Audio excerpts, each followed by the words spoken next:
مزدوروں کو جو نچلے طبقے کے کام کرنے والے تھے ان کو بڑا کمزور، حقیر، فقیر سمجھا جاتا تھا. لیکن جب آقا کریم صلی اللہ علیہ وسلم کی آمد ہوئی، جب بعثت ہوئی، جب نبی کریم صلی اللہ علیہ وسلم پہ وحی اترنا شروع ہوا، تو نبی کریم صلی اللہ علیہ وسلم نے جسے حقیر، فقیر سمجھا جاتا تھا، مزدور، گرا ہوا انسان سمجھا جاتا تھا، اللہ کے حبیب صلی اللہ علیہ وسلم نے عرش پہ اٹھا کر یوں کھڑا کر دیا اور فرمایا سنو، مزدور کوئی معمولی انسان نہیں ہوتا ہے. ایک انسان جو فیکٹری میں بیٹھ کر کام کرے وہ بھی انسان برابر ہے، وہ انسان جو چیئر پہ بیٹھ کے اے سی میں کام کرے وہ مزدور اس کے برابر ہے. وہ انسان حقیر نہیں ہے، ہم حقارت کے نگاہ سے اسے نہ دیکھیں. اللہ کے نبی صلی اللہ علیہ وسلم نے فرمایا سنو، یہ میں نہیں کہہ رہا بلکہ اللہ کے نبی صلی اللہ علیہ وسلم نے مثال دے کر فرمایا. حضرت موسیٰ علیہ السلام نے 10 سال تک حضرت شعیب علیہ السلام کی بکریاں چرائی ہیں اور ان کی نوکری کی ہے.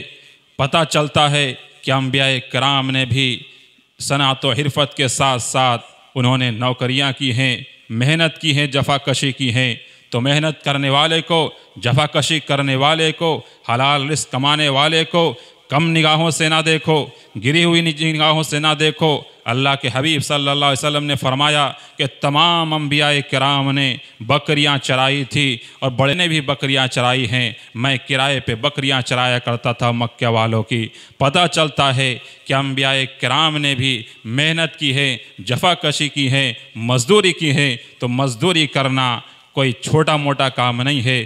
اللہ کے حبیب صلی اللہ علیہ وسلم فرماتے ہیں کہ اللہ کے نزدیک اور میرے نزدیک سب سے پسندیدہ وہ انسان ہے جو حلال رزق کی تلاش کرتا ہے، محنت کرتا ہے، جفا کشی کرتا ہے. اور اللہ کے حبیب صلی اللہ علیہ وسلم تو یہاں تک فرماتے ہیں کہ حلال رزق سب سے بہتر وہ ہے جس میں انسان کے دونوں ہاتھ استعمال ہو، جس میں انسان کے دونوں پیر استعمال ہو، جس میں انسان کے پسینے بہہ رہے ہو، جس میں انسان کے کپڑے پسینے سے تربتر ہو جائیں. اللہ کے حبیب صلی اللہ علیہ وسلم نے فرمایا کہ سنو، ان کو جو مزدور کہتے ہیں، ان کی جو نیچے نگاہ سے دیکھتے ہیں، سنو ان کے رزق جو ہیں سب سے حلال اور سب سے پاکیزہ رزق ہوا کرتے ہیں. اس لیے میرے بھائیوں، کسی بھی مزدور کو کم تر نگاہ سے نہ دیکھو کہ ہاں میں بڑا سپروائزر ہوں، میں بڑا انجینئر بن گیا ہوں، یہ مزدور ہے، یہ کام کرنے والا، اس کی حیثیت کیا ہے. نہیں، اللہ نے جس کو جہاں پر رکھا ہے، اللہ نے کس ذات ہونے کی حیثیت سے اسے مقام عطا فرمایا ہے. ہم اور آپ سب برابر ہیں. ہو سکتا ہے کوئی کم پڑھا لکھا ہو، نیچے طبقے کام کرتا ہو، لیکن وہ انسان نیچے طبقے کا نہیں ہے، وہ انسان ہونے کی حیثیت سے ہمارے اور آپ کے برابر ہے. ایسا نہیں کہ ہم اے سی میں کرسی پہ بیٹھتے ہیں تو یہ مزدور ہمارے نزدیک حقیر ہے. ایسا نہیں ہونا چاہیے. یہ تکبر ہے، کبریائی ہے، یہ اپنے آپ میں بڑائی ہے. اللہ کے نبی نے فرمایا الکبریاء ردائی. اللہ کہتا ہے کہ تکبر، بڑائی یہ میری چادر ہے.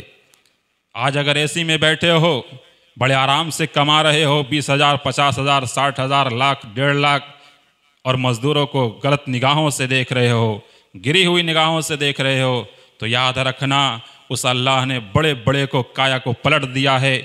رات میں جو بڑے بادشاہ تھے وہ صبح کو فقیر ہوتے نظر آئے ہیں، اور جو صبح کو فقیر تھا وہ رات کو بڑا امیر ہوتا نظر آیا ہے. یہ دنیا ہے صاحب، یہاں وقت بدلتے رہتے ہیں، حالات بدلتے رہتے ہیں. اسی لیے کسی کو بھی گری ہوئی نگاہ سے نہیں دیکھنا چاہیے.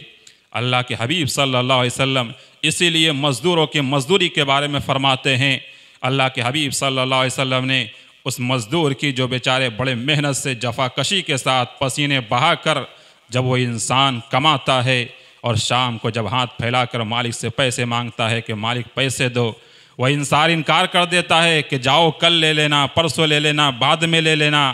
اللہ کے حبیب صلی اللہ علیہ وسلم نے فرمایا ایسے نہ کیا کرو مزدوروں کے ساتھ. اللہ کے حبیب صلی اللہ علیہ وسلم نے فرمایا اعطوا الاجیر اجرہ قبل ان یجف عرقہ، کہ اے لوگوں سنو، ان مزدوروں کی مزدوری اس سے پہلے دے دو قبل اس کے کہ اس کے جو پسینے آئے ہیں وہ سوکھ جائیں. یعنی پسینے کے سوکھ جانے سے پہلے پہلے اس کی مزدوری اس کے ہاتھ میں مل جانی چاہیے. مگر اے لوگوں، بڑے افسوس کی بات ہے کہ ہم اور آپ کام کرتے ہیں اور بڑا فخر کرتے ہیں کہ ہم تو بڑے اونچے آدمی ہیں، ہم فیکٹری میں کام نہیں کرتے، ہم تو لیپ ٹاپ چلاتے ہیں، ہم تو سسٹم پہ بیٹھتے ہیں، ہم تو بڑے جاوا کمپنی کے مالک ہیں، ہم تو جاوا کمپنی میں جاب کرتے ہیں، ہم تو لاکھ روپے کماتے ہیں، ہم تو اے سی میں بیٹھ کر کماتے ہیں۔ تکبر کا عالم یہ کہ ہم بہت بڑے ہیں، اس سامنے والے کی کوئی حیثیت نہیں، یہ ایک نوکر ہے۔ اور حالت یہ کہ جب وہ انسان کام کر رہا ہے تو 500 روپے دینے کی جرات نہیں ہے، 500 روپے دینے کے لیے اس کو کہتا ہے کہ کل آنا، پرسوں آنا، 2 دن بعد آنا، 4 دن بعد آنا۔ یارو اگر یہی حالات رہی تو خدا را اللہ تبارک و تعالی بچائے ہمیں اور آپ کو۔ اللہ کے حبیب صلی اللہ علیہ وسلم نے فرمایا کہ سنو آت الاجیر اجرہ، کہ اے لوگو مزدور کی مزدوری اس سے پہلے دے دو کہ اس کا پسینہ سوکھ جائے، اسے ٹہلایا نہ کرو، کل پرسوں ترسوں 2 مہینے 4 مہینے نہ کیا کرو، بلکہ جلد سے جلد اس کی مزدوری دے دو۔ کیوں؟ اس لیے کہ ہو سکتا ہے کہ اس کا گھر اسی 500 روپے 400 روپے سے چلتا ہو، اس کے پاس کمائی کا کوئی سورس نہیں۔ اگر تم آج پیسے نہیں دو گے تو شام کو ہو سکتا ہے کہ اس کے گھر چولہا نہ جلے، ہو سکتا ہے اس کے گھر سبزیاں نہ آ سکے، ہو سکتا ہے کہ اس کے گھر روٹی نہ آ سکے، ہو سکتا ہے بیچارہ بھوکا سونا پڑ جائے، اس کے بھی بچے ہوں گے، اس کے بھی بیوی ہوں گی، اس کے بھی گھر والے ہوں گے۔